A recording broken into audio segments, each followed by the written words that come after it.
यहाँ पर हम जर्नल प्रिपेयर कर रहे हैं और we are making a journal from Himanshu. Himanshu की जर्नल बन रही है, तो जिसकी जर्नल बनती है ऊपर यहाँ पर हम हेडिंग लिख देंगे उसकी, जर्नल ऑफ हिमांशु। हिमांशु की ये जर्नल प्रिपेयर हो रही है। फर्स्ट कॉलम हमारा जो होता है जर्नल का, कल मैंने आपको सिर्फ एंट्रीज बताई थी, आज मैं एक एक एंट्री को एज ए क्वेश्चन सॉल्व करा रही हूं। तो यहां पर हमारा पहला कॉलम जर्नल में बनता है डेट। नेक्स्ट हमारा कॉलम रहता है पर्टिकुलर। एक छोटा सा कॉलम बनता है लेजर कॉलम, और यहां पर हमारा बनेगा डेबिट अमाउंट, और यहां हमारा कॉलम बनेगा credit amount. Is that clear?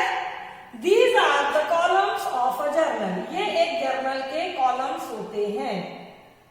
ठीक, अब हम फर्स्ट एंट्री लेते हैं। यहां पर हमको क्वेश्चन में बोला गया है 2016, तो हम यहाँ ईयर एक ही बार मेंशन करेंगे, एक ही बार नोट करेंगे। यदि 2016 है तो 2016, बाकी जो भी ईयर होगा उसको एक ही बार मेंशन किया जाएगा। क्लियर है? 2016 Feb 1, हमको Feb 1 फरवरी का पहला दिन। Business started with cash. अब यहाँ पर दो चीजें आपको सामने पकड़ में आ रही है, एक कैश और दूसरा स्टार्ट करने वाला। तो फर्स्ट एंट्री तो मैंने आपको पहले ही बता दिया था, जब कोई व्यक्ति बिजनेस स्टार्ट करता है तो उसके नाम की जगह हम क्या लिखते हैं? To capital account. Capital account credit ही होगा क्योंकि वो व्यक्ति पैसा दे रहा है, हिमांशु दे रहा है। हिमांशु ने बिजनेस स्टार्ट किया, इट मींस हिमांशु पैसा देने वाला है। देने वाला हमेशा क्रेडिट होता है। यहां पर हमने हिमांशु ना लिख के कैपिटल लिखा है। ठीक है, मतलब हिमांशु दे रहा तो यहाँ हिमांशु क्रेडिट होना चाहिए, बट हिमांशु का नाम ना लिखकर हम उसके नाम की जगह कैपिटल वर्ड को यूज कर रहे हैं। अब दूसरी चीज जो हमारे पास है वो है कैश। वो रियल अकाउंट में आता है, तो रियल अकाउंट में हमको ये देखना है कि कैश हमारे पास आया या कैश हमारे पास से गया। तो कैश हमारे पास आया है, और रियल अकाउंट का जो रूल्स है तो व्हाट कम्स इन डेबिट, जो आता है वो डेबिट होता है, तो हमारा कैश डेबिट हो जाएगा, और the amount is 75,000। Is that clear? अब यहाँ पर हमको जो बीइंग वाली बात लिखनी पड़ती है, तो हम यहाँ वही लिख देंगे, being started business of cash. ठीक है, मतलब आपने बिजनेस को कैश से स्टार्ट किया है, हमको वही एंट्री यहाँ पर लिखनी है। नेक्स्ट फिर हमारी second, purchase goods for cash. अब यहां पर देखिए क्या हो रहा है, दो चीज आपको समझ में आ रही है। एक तो परचेज, तो ज्यादा इजी तो यही होगा बेटा कि आप यही याद रखें कि परचेज में हमने खरीदा है, मतलब हमारे शॉप के अंदर वो माल एंटर हुआ है। तो परचेज हमेशा डेबिट होता है, और हम परचेज का ही नाम लिख लेते हैं, परचेज अकाउंट डेबिट। जब आपने कुछ खरीदा है तो आपके पास से क्या गया? हमारे पास से पैसा गया, तो टू कैश अकाउंट, क्योंकि पैसा चला गया, और यहां पर लिखा जाएगा परचेज्ड गुड्स फ्रॉम कैश, मतलब कैश से आपने गुड्स को परचेज किया। द अमाउंट इज 10,000 और 10,000। ये सेकंड एंट्री हो गई। Third one is sold goods to Swati on credit. देखिए, जब हम कुछ कैश में खरीदते हैं तो हमें सिर्फ कैश से मतलब होता है, हम ये देखें कि पैसा आया या गया। बट आपने यहाँ क्रेडिट में परचेज किया है। हमने आपको पहले भी बता चुके हैं, जब आप उधार कुछ खरीदने जाते हैं तो शॉपकीपर जो है वो पहले आपका नाम नोट करता है ना। जब आप कैश में कुछ खरीदते तो आपका नाम कोई पूछता भी नहीं है, उसने पैसा लिया और आपको सामान दिया। बट जैसे ही आप उधार में खरीदने की बात करते हो, क्रेडिट में परचेज करने की बात करते हो, तो शॉपकीपर सबसे पहले आपका नाम पूछता है। तो हम भी यहाँ वही करेंगे, हम देखेंगे कि स्वाति हमको पकड़ में आना चाहिए, या तो पैसा पकड़ में आए तो हमको स्वाति से मतलब नहीं, पैसा नहीं मिल रहा है तो हमको स्वाति को पकड़ना है। तो स्वाति पर्सनल अकाउंट के हेड में आती है, उसका रूल्स क्या है, जो पाने वाला होता है, जो रिसीवर होता है वो डेबिट होता है। तो स्वाति यहाँ पर क्या है, परचेज कर रही है, हमने सोल्ड किया, उसने खरीदा, इट मीन स्वाति जो है वो परचेजर है, ठीक है। उसको जो गुड्स है वो मिला है, वो पाने वाली है, वो रिसीवर है, तो रिसीवर हमेशा डेबिट होता है। तो यहां पर हम लिखेंगे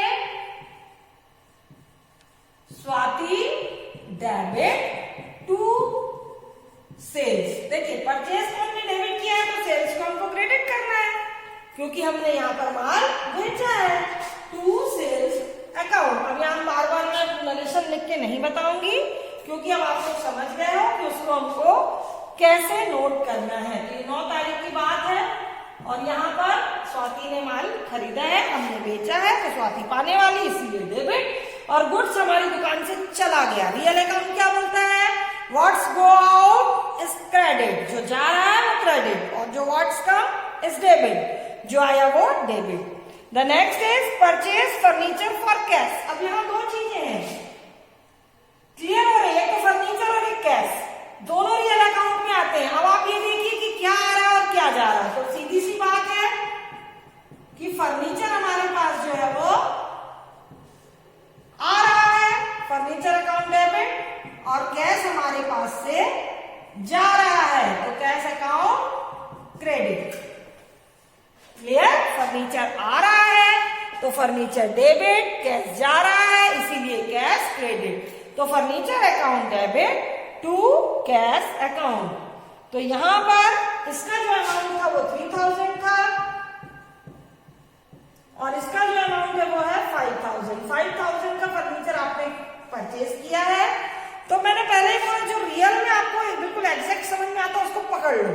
यहां हमने देखा फर्नीचर परचेज बाय कैश, 2 चीजें हमको क्लियरली मिल गई, एक तो फर्नीचर मिल गया और एक हमारा कैश मिल गया, दोनों ही रियल अकाउंट में आते हैं। अब हम देखें हमारे पास रियल अकाउंट का जो रूल है वो ये कहता है, जो आया वो डेबिट, जो गया वो क्रेडिट। तो क्या आ रहा है और क्या जा रहा है, इसको कंसंट्रेशन करें। जब फर्नीचर परचेज किया है तो फर्नीचर आया, मतलब फर्नीचर डेबिट, और कैश हमारे पास से गया तो कैश इज क्रेडिट। तो यहाँ पर furniture account debit to cash account. Clear है। The next one is paid rent. आपने यहां पर क्या किया है, रेंट पे किया है। तो पे किया है इट मीन हमारे पास से कैश तो गया है, ये तो आपको क्लियर हो ही गया होगा कि कैश रियल अकाउंट में आया है और कैश हमारे पास से जा रहा है। और रेंट जो है वो नॉमिनल चीज है, नाम मात्र की चीज है, इसका वजूद कुछ नहीं है और वो हमारा खर्चा है, एक्सपेंसेस है। आपको पहले ही बता चुकी हूँ, जो लॉस होते हैं, जो एक्सपेंसेस होते हैं वो डेबिट होते हैं।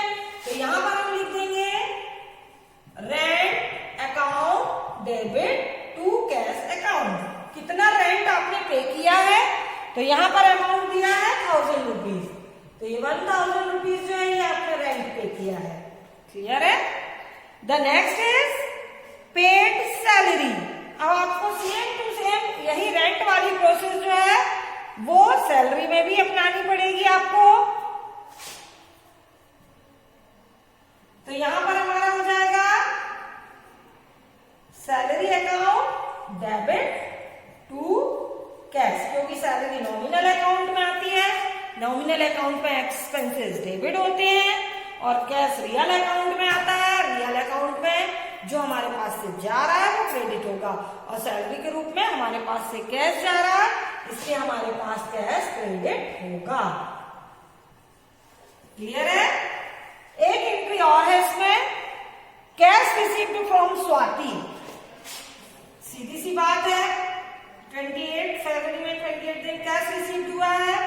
रिसीव उसमें रियल अकाउंट में बोला ही जाता है, जो आया वो डेबिट, स्वाति ने कैश दिया है।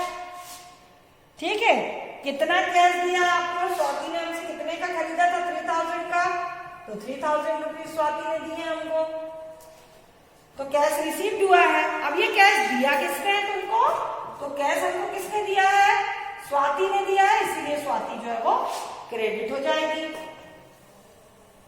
इस तरह से जर्नल एंट्री हो गई। अब हम इनका टोटल करेंगे और इसका टोटल जो आएगा वो हमारे ख्याल से 1,05,500। 1 लाख रुपीज हमारे हिसाब से हो रहा है। अब आप अपना देख लीजिए कितना टोटल आ रहा है करके, और दोनों का अमाउंट जो है वो सेम आना चाहिए। ये तो मैं आपको कन्वेंशन में पढ़ा ही चुकी हूँ कि टोटल मिलना चाहिए इसका, और यदि टोटल बराबर है तो मतलब हमारा अकाउंट जो है वो सही है। क्लियर है? समझ में आया आपको?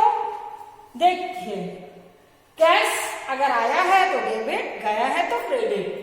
कैपिटल हमेशा क्रेडिट होगी क्योंकि बिजनेस स्टार्ट करते समय दुकानदार जो है वो कैपिटल देगा और उसके नाम के बदले ही हमने कैपिटल लिखा है। परचेज हर हाल में डेबिट होता है, सेल्स हर हाल में क्रेडिट होता है। फर्नीचर आपने परचेज किया है, आपकी दुकान के अंदर आया है, इसीलिए डेबिट है। कैश आपने दिया है, रेंट और सैलरी एक्सपेंसेस है, इसीलिए डेबिट है। और स्वाति ने कैश दिया है तो कैश हमारे पास आया और देने वाली स्वाति है, इसलिए देने वाला क्रेडिट और जो हमारे पास आया तो डेबिट। समझ में आया आपको?